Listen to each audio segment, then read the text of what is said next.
All right, guys, welcome back to the show. My name is Kenric. Thanks for joining us here on Spoiler Country. Today is extra cool because there's a new book coming out, and you should really go to previewsworld.com and look up Orcs in Space. I think you're going to have a lot of fun. It's a double issue debut. I can't wait. We got the creative team, all but one. And you know what? That guy's so lazy he couldn't make it, so we're not even going to mention his name. You guys can figure it out. I'll put it in the show notes so you know exactly who we're talking about. But Michael Tanner, Rashad Gheith, Aben Gheith, and Francois Vigneault. I think I just butchered the last name, Francois. I apologize for that, even though we did it like 3 times to make sure I had it right, and then I think I did it wrong. Anyway. I think you did pretty good. Welcome, guys. Thanks for coming on, talking Orcs in Space. This is awesome. Thanks for having us on. Yeah. It's been a long time coming.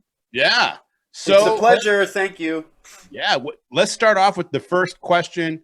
Where was this project born?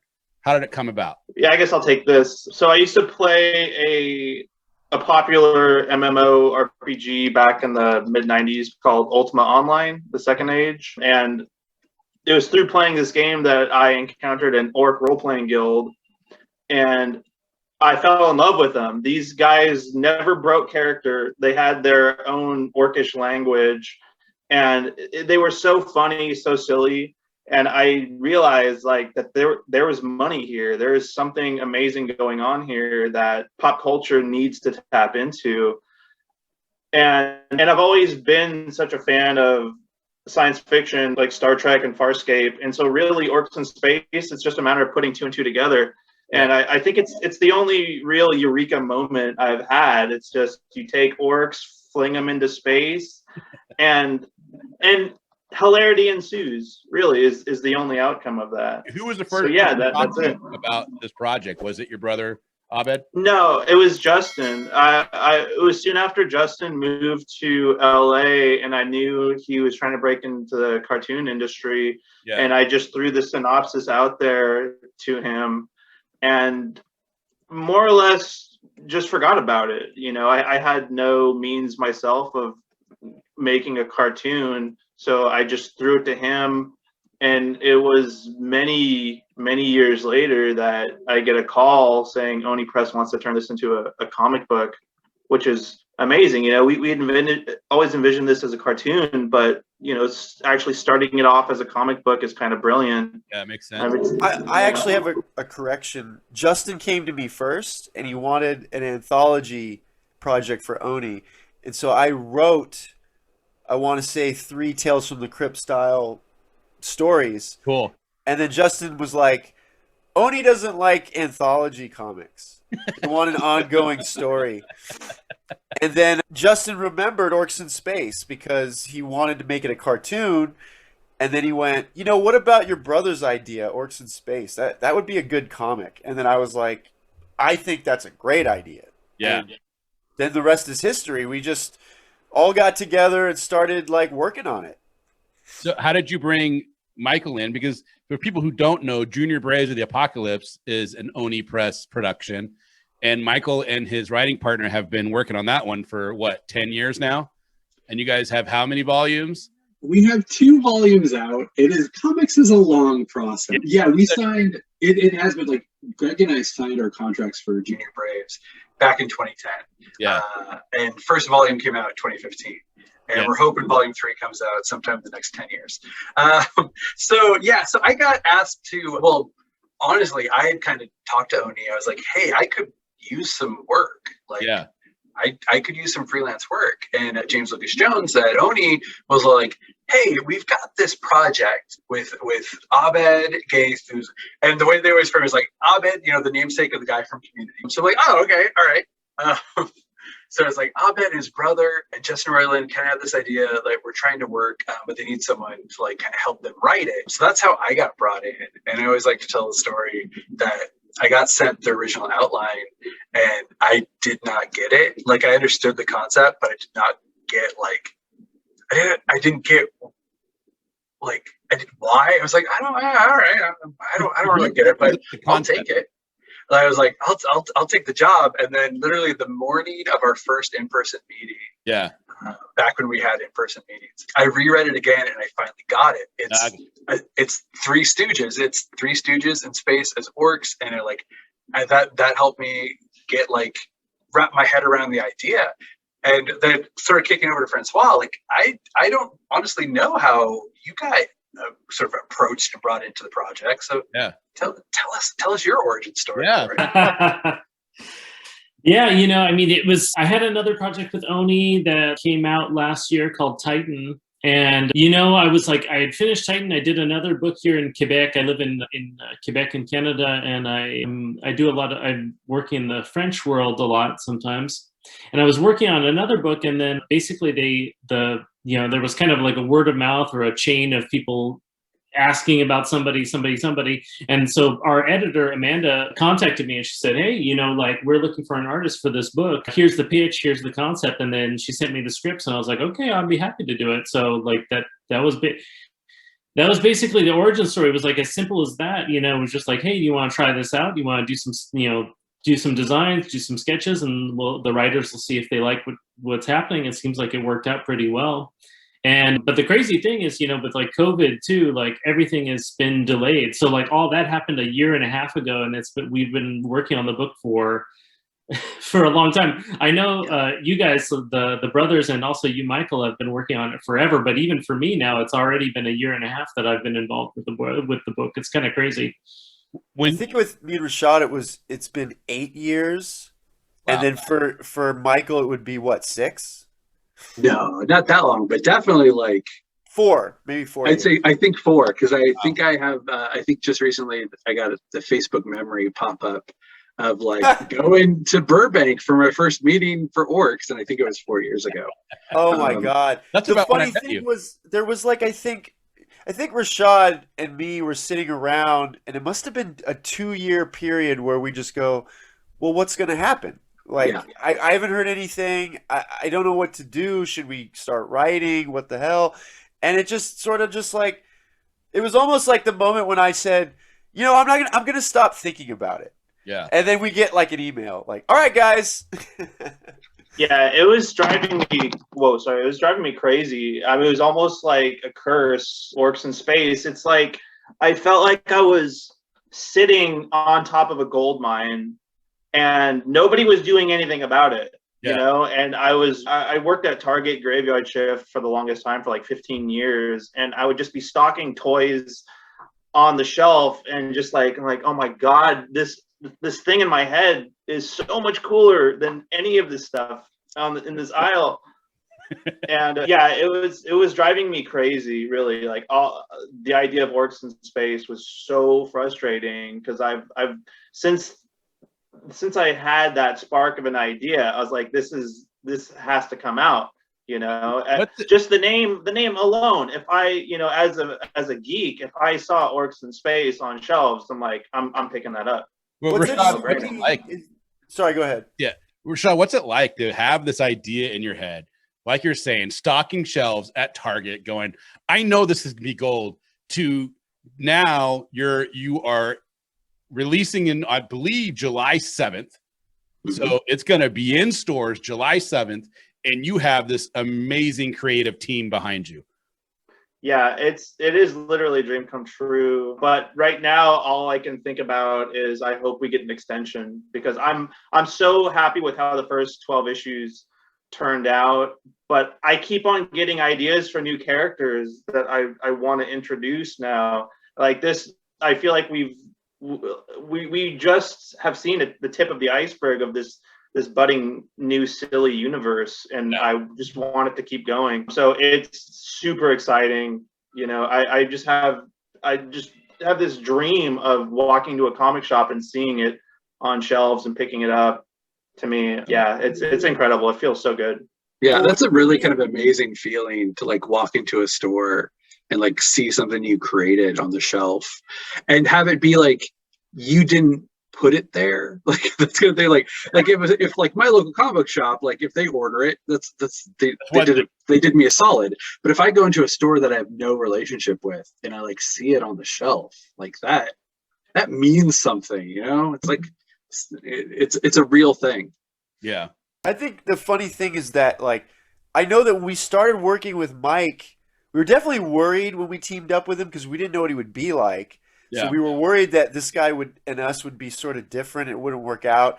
Yeah. But what's weird is I was like, I must have been 13 or 14, and me and my brother and my cousin, we would beg our parents to take us to the comic store, and we would just like, we would spend like literally hours in there looking at everything and trying to, we'd only get a certain amount of money, so we had to choose wisely. And I just remember going home, reading our comics, and we all dreamed about someday seeing something we wrote or drew on the shelves. Like, that was always like, oh, wouldn't that be amazing?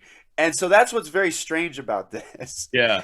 Is that, like, me and my brother are actually doing it. And Michael, too, I think had the same thing growing up. He felt that same way. Yeah. Francois, when you read the script, did you know your artwork was going to be compatible? You're like, oh, yeah, I can do this. This is right up my alley.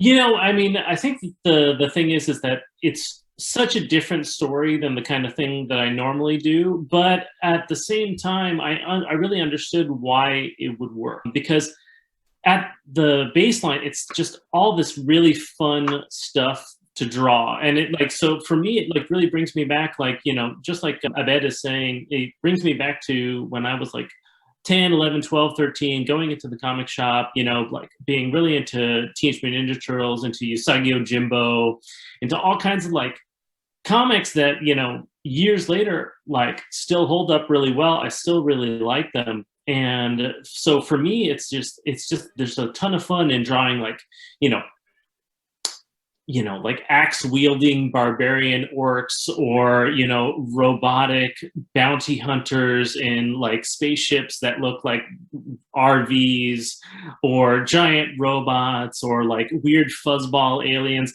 Like, it's all just fun. There's something like very pure, very like almost childlike about like the vision behind it all. It's just like, hey, what's fun? Like, what could we enjoy? Like, what would be fun to see on the page? And so for me, it's like, it's pretty much just going back to like my roots of like where I was coming from, you know, entering into the world of comics, what I wanted to do.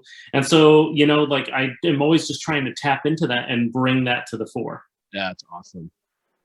So it sounds like with Rick and Morty and Solar Opposites, Justin is like the perfect person to help you guys with this project. What's it like working with him, and what kind of input is he given on this whole thing? Should I go first since I know Justin the best? I mean, I've worked with Justin since college. We would make really bad, like dumb skits with like puppets from my garage and like do the weirdest voices. Like, we even did like Lion the Witch in the Wardrobe, like a parody. Like, we did a cartoon back in like 2003 where we were learning how to do this stuff together. Yeah. And I have to say that, like, of anyone I work with, he's not only the most fun to make laugh, but he makes me laugh. Like, we just have this like rapport that's like back and forth. And when I worked on Rick and Morty with him, the same thing, where it's like the easiest job in the world is making your friends laugh. And that's all I did. And Justin really is like, he's kind of like the heart and soul of this beast. And I mean, he had so many great suggestions and thoughts when we started of like really where to go with this and what it needed and like the right kind of energy.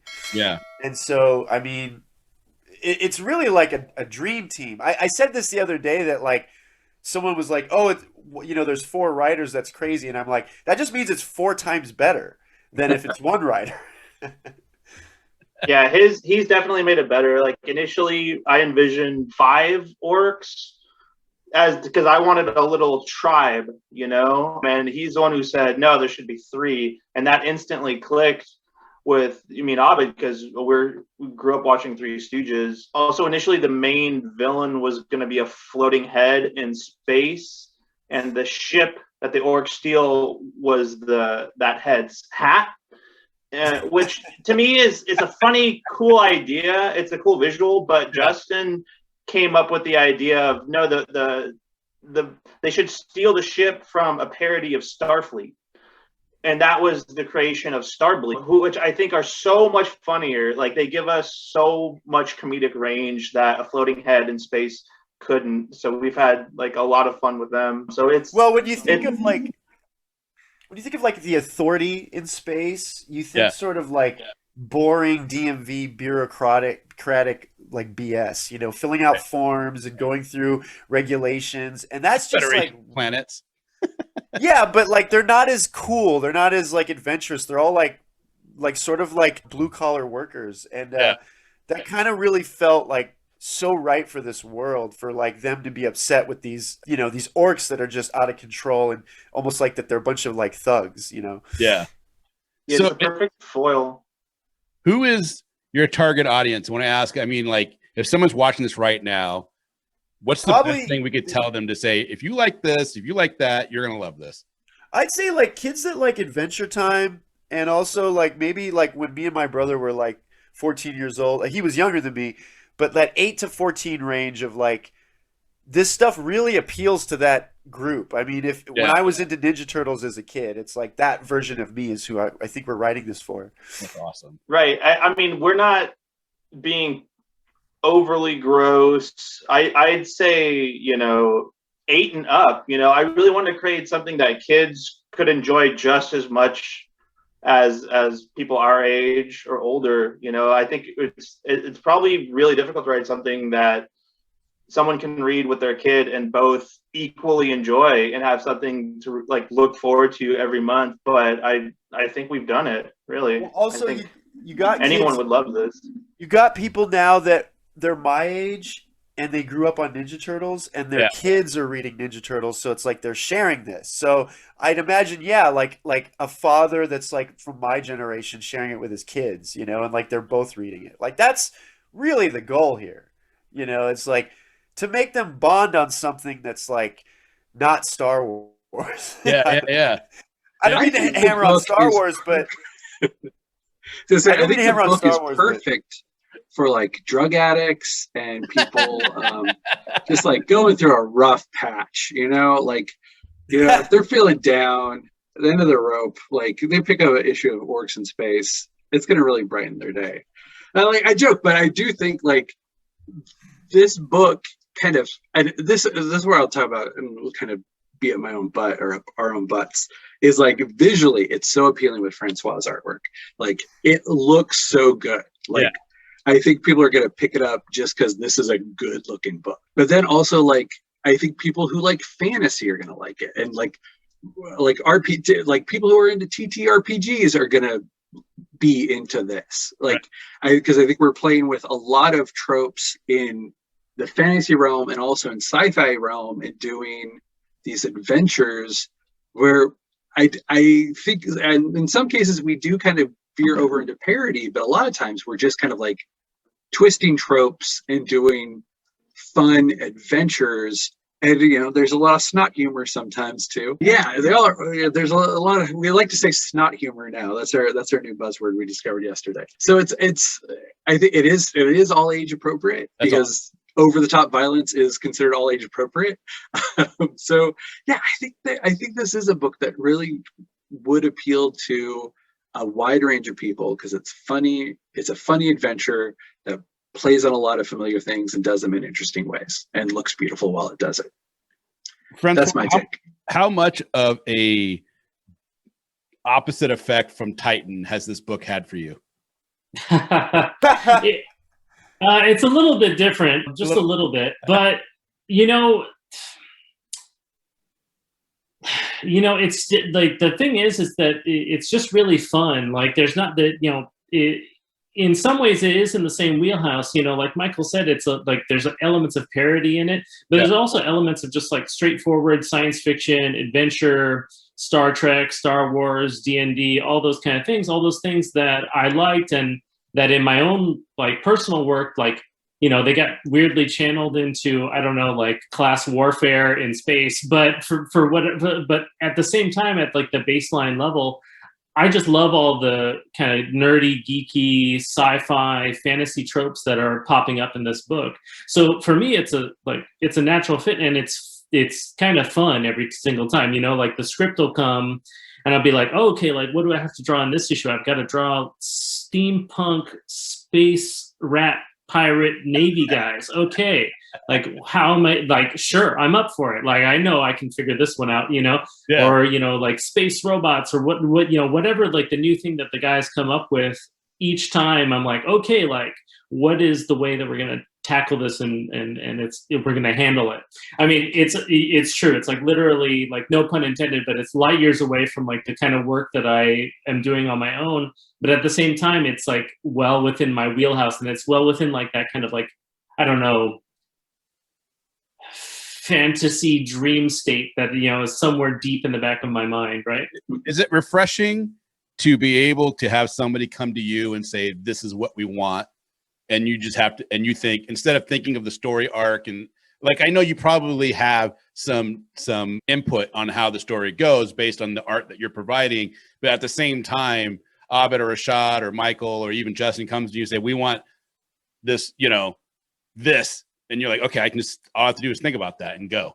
Right. I mean, like, in all honesty, it like makes my job a lot easier, right? Like the hard stuff sometimes is like you have to come up with like these ideas, like the writing and all those kind of things. Yeah. And instead, like for me, like my job is kind of to like make what they're coming up with like work on the page and like present it on the page in such a way that it like is getting across the spirit, the concept, the ideas that they have, but is also working like in kind of like the comic book world, too. Like they're everyone has different experiences and everyone has different expertise. And so that's what I'm kind of trying to bring to the table, like from my end, like my own, I think that things should be this way on a page or what have you. But there's a part of me that feels like it might be a little harder at times too, because they're explaining something and you're putting visually what's in their head. And then they got to be like, that's what I was thinking. And then you're like, okay, good. I'm glad I got it. I hope it works like that. Like I can't say if it works like that 100% of the time, but I hope it does. I mean, like any collaboration, there's a little bit of like a push and pull. Like we discuss things and I'm like, oh, well, like, why don't we do this way? And they're like, no, we really like XYZ about this, and this is really important for us for this reason. I'm like, okay, well, and then we're gonna work it out, but it's a collaboration, we're all like on the same team, it's like we're playing basketball or something like that, you have to like pass the ball, you have to like, do the assist, and so that overall like the team is gonna like make something that's hopefully it was like even bigger than the sum of its parts, you know what I mean? Yeah, that's awesome. Yeah, I guess Justin would be the Michael Jordan. I always thought I was the Michael Jordan. That's weird. Huh, that's strange. Yeah, actually, oh man, I feel bad because Francois really is the Michael Jordan. He's like getting 100 points a game. This is an anecdote I think I've maybe even shared on the show before, is I learned a very valuable lesson really early in my comic writing career.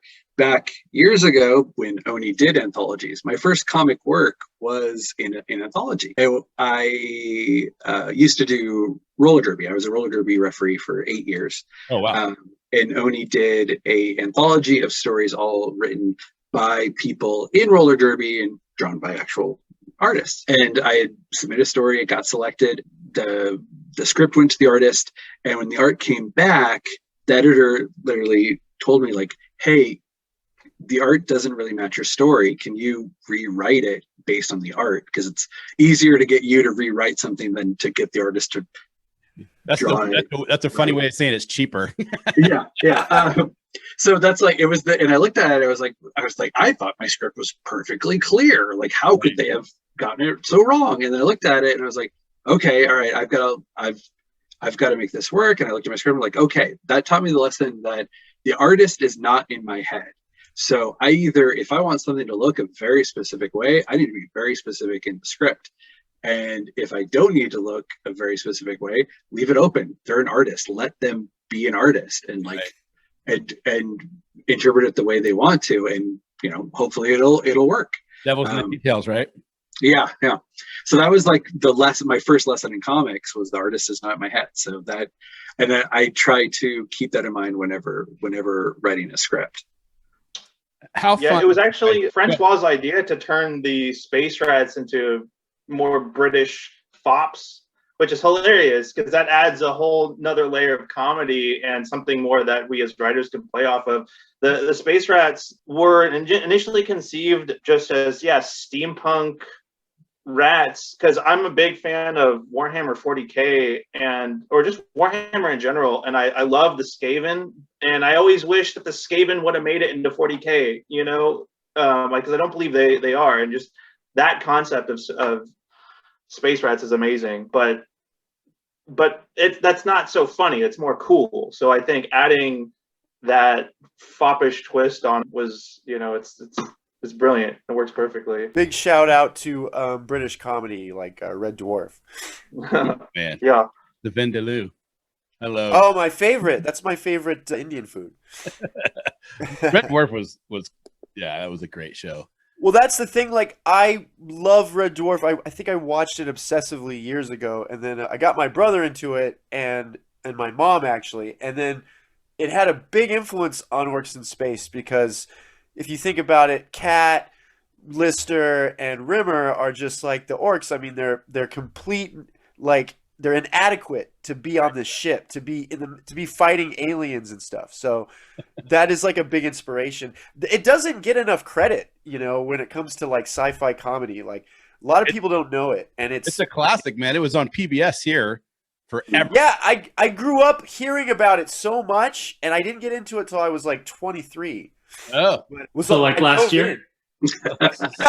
No, I'm way older now, but I mean, like, it's still going. It's like they had a movie recently that they I had watched. like a 10-year gap or a 12-year gap. It was the two creators split up. Is that what it happened? He I want to say that Rob Grant, the other creator, just like was like, I don't want to do it anymore. I want to do stand up now. And then the other guy took over, but the show to me didn't get worse. Like, it still was good. Because it was just like, you have the actors, you have the same director. It had the same feel still for me. It was like season 7 or 8 is when the other guy just took. And now he writes them with his son. Oh, that's cool. That's cool. Yeah, I used to watch him in the 90s on PBS. Yeah, and like, there's jokes in there. Like, I think there's a clitoris joke. And that's such a clever, like, adult joke that, like, you don't see in anything nowadays. Yeah. Like, that show had balls. It did. There was nothing was off limits on that show. The other one I used to love from back in the like 88, 89 was The Young Ones. You ever watch that? Yeah, that's the same director and kind of like team. Oh, nice. It's not the same writers, but it's like the same producer and director, like Ed By, and I want to say Paul Jackson. Oh, Young One was great. Check out Bottom if you like Young Ones. Oh, okay, I'll check it out. Bottom is the same people from Young Ones, but it's like the 90s, and it's like more of like an Abbott Costello kind of show. Yeah, I was huge. Like, the IT Crowd is one of my favorite TV shows. It's like, if I'm sick, that's what I'm either watching that or the Trailer Park Boys. Have you seen Nathan Barley? Oh God, you got to watch that. Okay, I'll check it out. Barley's like another hidden, I got to write this down, or I'm not. It's another BBC hidden gem that it like only had one season, and like the guys from Mighty Boosh are in it. Richard Ayoade's in it. I love it's like Richard a Ayoade. lot of the same that group, from What's like it called Nathan Barley. Nathan Barley. It's actually weird. It predicted influencers, because the main character's like a crappy guy that does his own videos and like a jackass thing, and he's like a celebrity, but he's a complete idiot. Oh, so I it's gotta check like, it out. this was made in like 2004. Okay, and it kind of predicted what our culture has become. That's hilarious. Yeah, I'm gonna check that out. It's great. What are your guys' writing room like? Is it just hilarious? Do you have days where you guys are getting on a conference call because of this fucked up thing? Are you guys getting on a conference call and nothing gets done because someone cracks a joke and then you guys can't stop? Because I get to the point where I'm starting to giggle and then that's it. It's like, okay, this thing's done for like a good 20 minutes. Well, luckily we're not writing like, Wings of Desire. So it's like we can be silly and it carries over into the work. Yeah, nice. So if we're having a good laugh, it's productive. Yeah. I like it. Yeah. I think we've got a really good process going. Pretty much each issue starts off as a paragraph of like what's the main story of this issue, That paragraph then later gets blown up into a full page, like what are the main beats, and then that full page later gets blown up into scene by scene, and then that gets blown up into, all right, let's do the nuts and bolts, the dialogue and everything. So it's so far it's been working like clockwork. We're already, I guess, way ahead of schedule. We're going to be writing the 12th issue soon, and the book hasn't even come out yet. Issue comes out July 7th, and you're already 11. We will have written the final issue by next week. Or next week, I think we'll probably have it finished. It'll just come in where it's finished, and then the first issue comes out. Francois, they're done. How much longer you got? I'm not. Well, this whole thing with COVID has put it. Basically, the book was supposed to come out a year ago to the date. And so I'm about. I think I'm 6 issues done, and I'm drawing the 7th issue right now. So it's I'm about we have an initial run of 12 issues that are planned, and so we're about halfway through that. And then that's my pencils and inks and letters and whatnot. And then that goes over to our colorist, whose name is DJ Chavis, and he does all the colors. And then that comes back and then goes to print after. Yeah. Who's guys doing your lettering? I do it. Oh, you're doing it. God, the lettering is so important. That's like one of the things when we talk to a lot of people, and, we do talk to a lot of independent guys with their comic books. And that's the one thing I always harp on them about. How's your lettering? Because if you can't read that book, it's worthless. It doesn't matter how. I like when the lettering it's explosive and some words are written differently, and I'm trying to remember who. I mean, that's always been done in Marvel Comics, but I think in the 90s it was like Guerrilla Comics. Do you remember them? They specifically did or Cliffhanger. They did really good lettering. Yeah. Well, it's just important placement, clarity, understanding, where to read, all that kind of stuff, man. The letterer dictates all of that. Oh, I guess Spawn did a good job too. Yeah, Spawn did a great job, except for that. And in indie comics, it's lettering is kind of seen as that expense that the creator hates to put money into. Yeah. So I've seen a lot of creators who will just teach themselves lettering in order to save that money, and you can usually tell lettering is a real skill. Yeah, it's a real I remember there used to be a very highly paid skill in the heyday of the 80s and 90s before the bust. Yeah, I remember at San Diego I met a guy who was like, I used to do lettering for Image and Marvel back in the 90s. Oh, and he quoted his price, and it was holy shit, you got paid it was I got paid $2,000 a page, and I'm like, Jesus, at the high, it was an insane amount. He's like, can't get that money anymore, so I got it out of the business. He was doing a lot of coke too. He was he's got it on the page. The way you're doing the voice, I'm I want him to have a cigar and a whiskey. He wasn't that grizzled. I think he actually pictured more like a scoutmaster. I remember, he just looked like a scout. Met him in the pro lounge at San Diego. The pro lounge. So I missed that room. I missed when that room was for pros and not for just anybody. Oh, I went in there once. That was a fun room. They have the good coffee. Yeah, and the lemonade. Oh, the lemonade. Yeah, that's right. Missed that pro lounge. Anywho, yeah. Anyway, lettering's important. Lettering is important. How has Oni Press been with everything, the support? I mean, they got you Justin Roiland, for God's sakes, to help you guys out. So he got Oni to help them out. That's even better. Yeah. He's the one that kind of came across that. I remember him asking me do you think Oni's good, or should we go somewhere else? And I was thankfully, because of Scott Pilgrim, I'm I think Oni is perfect because you're not crowding the plate with Dark Horse is good, but there's so much stuff. Oni seems to be you know what I mean? It just seems like it's indie favorable. I couldn't see Rick and Morty. I can't see that anywhere else. It doesn't make sense at Image. It doesn't make sense. Maybe Boom, but it doesn't make sense at Image or Dark Horse. I mean, could you imagine Marvel? They'd ruin it. They'd handcuff it. Oh, they would he'd be hanging out with Spider-Man. It'd be so bad. Yeah, it'd be bad. And I mean, not that it's not, I love me some Spider-Man, But but now I'm saying it, I'm like, that doesn't sound so bad. you can put that in Get every. that crossover happening. Yeah, that's actually the cool. I guess it'd be bad if he was with Hulk, maybe, because they would clash. Yeah. But Spider-Man fits, they could you know, put Rick and Morty. Ham. That would be too bad. Oh, Spider-Ham, yeah, that's good. I used to read those. Those were, back in the day, those were like really easy to find because nobody wanted them. Yeah, Peter Porker, man, they were all over the place. They were like 50-cent bins because like people were just like, oh, these comics are dumb. And These I are would for eat them up. babies. Yeah, I would like go, oh, I love these, man. Spider-Ham's awesome. Francois, what motivated you to become a comic book artist? I mean, it's not an easy gig, dude, to actually make it and make money and be successful at. So where did it come from? How did you do it? It's a good question. You know, I mean, like in some ways, just the same way that, you know, all these guys got into like wanting to tell their stories, you know, it's like digging through the dime bins, the quarter bins, you know, reading all these weird old comics. And for whatever reason, it really appealed to me, you know, like funnily enough, though, the comic that got me into comics, like that got me into the comic shop the first time, I remember what I was trying to pick up was the Teenage Mutant Ninja Turtles comic that Archie Comics did.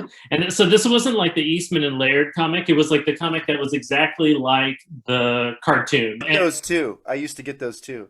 And that was like my gateway drug. And like that pulled me into the whole world. And I can remember being at the comic shop, you know, and this dates me, but like I remember being at the comic shop and like the comic book guy, like in between like flirting with my older sister, he was like trying to convince me that like what I really wanted to buy was like Ghost Rider #1, like the new cool Ghost Rider that was coming out. And I was like, no, I'm not really into it. I'd rather just be into the Teenage Mutant Ninja Turtles. I think that Raphael and Donatello are cool.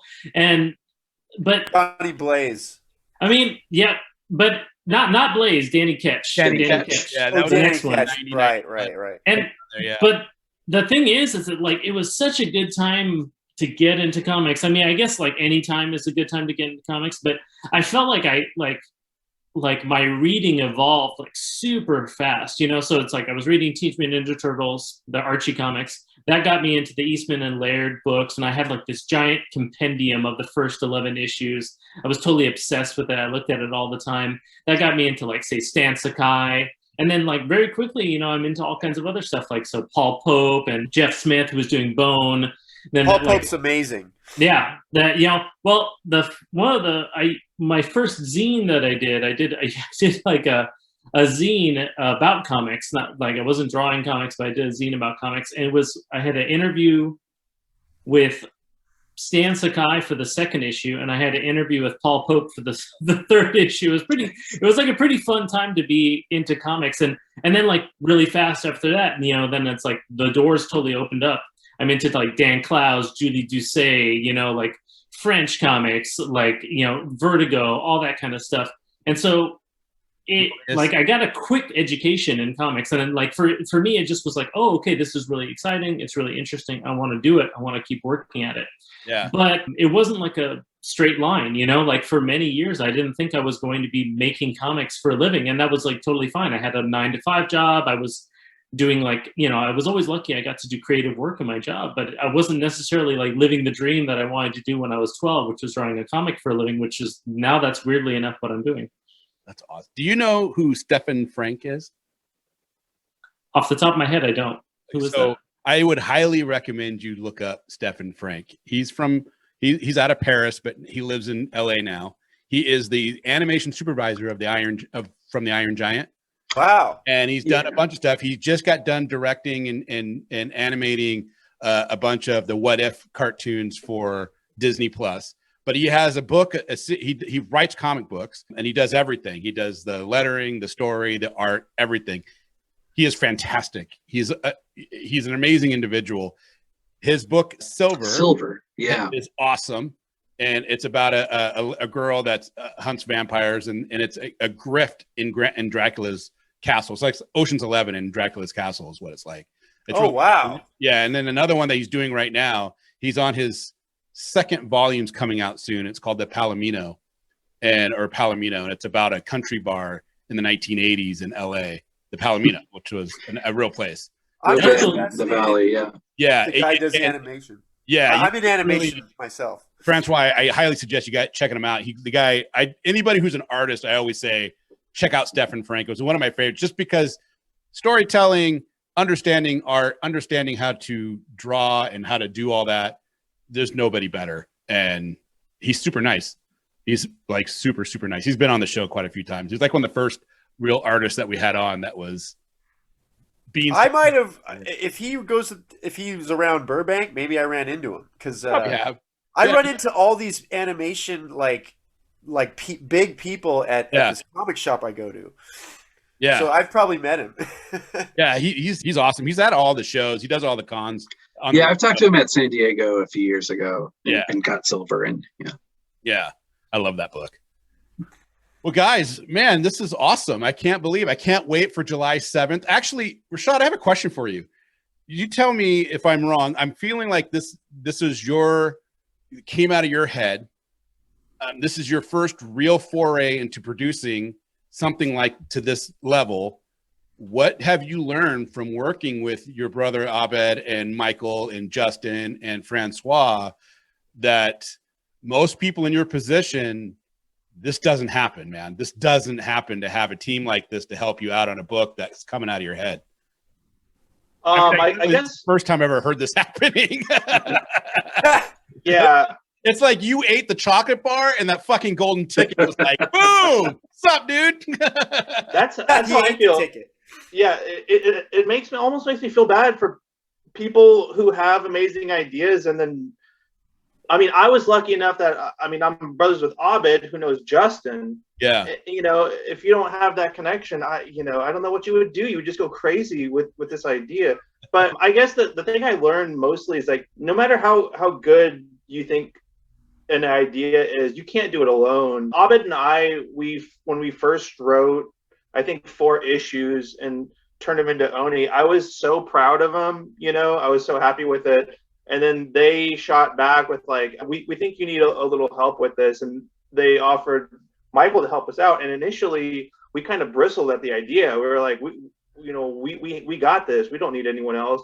But adding Michael to the team really got me to realize how little we knew. I mean, he brings the expertise in story crafting that I think a pro that just knocked it out of the park. So you can't do everything by yourself. And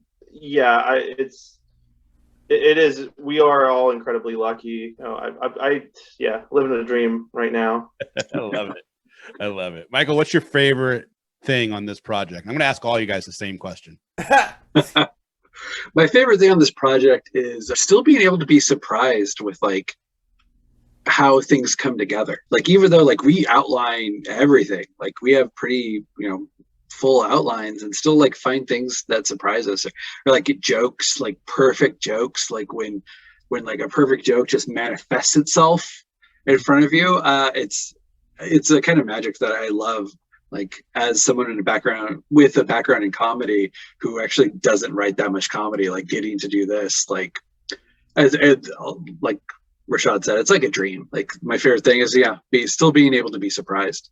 That's awesome. Abed, what has been your favorite? Well, like, I guess there's so many. The best thing, honestly, is as soon as I see what Francois does with what we've written, it ends up being like, I go, oh, wow. Like, it's adding to it more than I could ever imagine. Like, it turns out to be like, then I'm shocked that I took part in this, because, like, from my brain or our brains to his, like, pencil or stylus, it just turns into, like, a whole nother monster. And it's almost like Rashad said, it's like a dream come true. I can't believe how good it looks. Like, that to me is the most exciting part, I think. Awesome. Is the actual just seeing it get visualized. Yeah. Francois, what's been your favorite? I think that one thing, well, 2 things. I'll just say that, like, what Abed just said about, like, it, like, manifesting itself. Like, I mean, I think that, like, anyone who's working in the creative world, like whether you're working on your own or working with other people, we've all had that experience where like you're surprised yourself. This connects with kind of with what Michael's saying too. You're surprised by like the final product. It's always very strange that like something can come out of your mind or come out of like a collaboration with other people. And it usually is something that's different than you expected when you started the whole thing. And I think that's why a lot of people are in the creative arts or in it to begin with, is they like to get surprised over and over and over. They get like that energy. And then the thing I think I like the most is that this project it's really wild. Like Rashad, Aben, Michael, Justin, like they're all bringing like these really fun, funky ideas to the page every single time.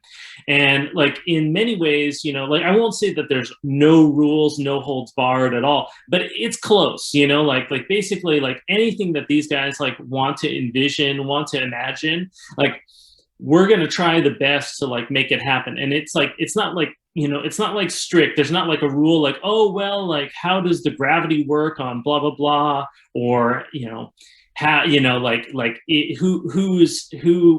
do orcs eat or whatever, like anything goes, anything can happen. And for me, it kind of connects with that idea of surprise, but for me, it's just like it's just fun, and I think that the readers are going to get that feeling too. Just like there's a lot of fun to be had in the thing. You don't know what's going to happen. And to me, that goes back to like what I was first into comics. Like before I got like all my like ideas about like science fiction and like writing something about like politics or whatever like that, like I really just wanted to have fun. I wanted to be told an interesting story that was silly, that was goofy, that had like action and fighting in it. And this has all those things. And so for me, it's fun. I'm part of the audience for it. That's awesome. Rashad, what do you love, man? What's your favorite thing on this? Wally Waffles. If you don't know who Wally Waffles is, he's our ego maniac celebrity. Is a character. I'll buy that for actually $1, guy. Gotcha. He's a waffle. Bringing this character into existence, and Wally Waffles is hilarious. We don't see enough of him, and last night I actually had this idea. I'm like, Wally Waffles needs a nemesis, maybe Polly Pancakes. Like I almost want this to be a spin-off. I love, for some reason, Wally Waffles. I love him. That character just cracks me up. That was just a dumb joke that spiraled into a thing. A recurring bit, Yeah, literally recurring through bit. the entire series. I know. It's I such love it. a throwaway joke that we just kept coming back to. So last real question for the series or for the project, who came up with the title Orcs in Space? And are they giant Muppet fans? I mean, I guess Muppet fan, but I guess I came up with it. It's just the idea, it was like a kind of a no-brainer, really. Well, because I don't know if did you watch the Muppets when you were growing up, like the original Muppets? I'm sure I did. Francois, you know what I'm talking about. I think it's before his time. I was definitely a Muppets kid. So there's a skit in the original Muppets that was and it was called Pigs in Space. And it would always starts off with pigs in space. And it was awesome. And they had their captain, they have Miss Piggy. It's one of the greatest skits of all time. Watch them on Disney Plus. Yeah. You can check it Yeah, out. I always think of the pigs in space with the That's orcs in well, when we space. started. I was like, I almost did orcs. And I was like, no, because maybe that's You got to build to that. You got to build. No, to that. in our version, it's more like death metal, like Orcs in Space. No, I love it. Sega. Yeah, it's like Sega. Well, guys, this is awesome. I'm excited for you. I can't wait to read this first issue. When I get it, I'm going to send it to Michael. And Michael, if you can maybe help me out and get everybody to Get sign some it. signatures. Yeah, because I collect comic books, but I don't spectate. You know what I mean? So every time I get signatures, they always like, "You want me to make it out to you?" And I'm like, "Yes, make it out to me," because I'm never getting rid of it. And so I want to be able to get it because I think that that's going to be a really fun thing to read, and I can't wait to see it. I really can't. Yes, thank you. I got Chris Bocciolo on my wall, his death cover, Oh, Nice. nice. and a Jim Lee. Oh, nice. Yeah, Yeah. that was great. I'm going to try to get Todd McFarlane's coming on next week, and I'm going to try to get him to sign some of the stuff I have of his. I don't have Yeah. my Spider-Man 300 anymore, so I still have all my spawns. nice. Yeah, he's coming on to talk about Spawn, so we're kind of excited. We'll see how it goes. All right, guys. Well, shoot. Thank you so much. And man, maybe when issue 6 come out, maybe we can do a hump show. Oh yeah. I'd love to do that. Just kind of go over what we've seen and maybe Where we've been, where we are, where we're going. It's in arcs. You know, there's going to be 3 arcs. You can have us on 2 more times. It's fine, no problem. Nice. Yeah. Good. This has been a lot of fun. You guys are open. I love it.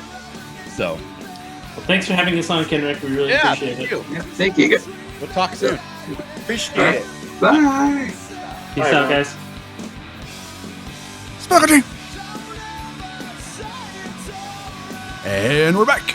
That's right. We are back. Back in the saddle again. Well, I hope you guys really, really enjoyed that as much as we did making it for you. And if you liked what you heard and you want to hear more, you got to go check out Spoilerverse.com, because at Spoilerverse.com, we have a plethora amazing directors and artists of all walks of life, and editors and writers, and oh my God, are you a lover of comic books like we are? Then there's so many amazing people from the comic book world over at Spoilerverse.com, and I highly implore you to go there and check it out. Yeah, and while you're there, you can check out all the other podcasts on our network, like Bridges and Geekdoms and Funny Book Forensics and Haphazard Adventures and Nerds from the Crypt and so many more. Misery We put out Point Radio. episodes all the time. Go check all of them out. And check out all of the reviews and previews and articles we have going up every single day for you. Every day on Spoilerverse.com for you to check out and to read and to love and to like and to comment. We have a store link. You want to help support the site? You can do it 2 ways. One, go to our Patreon, which is patreon.com/spoilercountry, or go to our store link in the middle of the site there and get a t-shirt, a face mask, a hoodie, something, look fly as hell, and help support the site when you do that, because we get $1 or $2. And, maybe you want to talk to us. If you do, you can do it obviously on all the socials, but if you go to scpod.us/discord, you can join our public Discord server and come chat with us all day long. I couldn't say it better myself, dude. There you go. You just mouthed out a ton of information at once, and really, I hope you guys enjoy what you're hearing, because we're working our butts off to bring it to you. We are. I guess there's only one left thing. Yeah, I'm gonna go with it. There's only one left thing left to do. What's that? In an oceans of podcasts, We are Cthulhu. as Cthulhu compels you to Spaghetti. Open the mind. and read more. Spaghetti.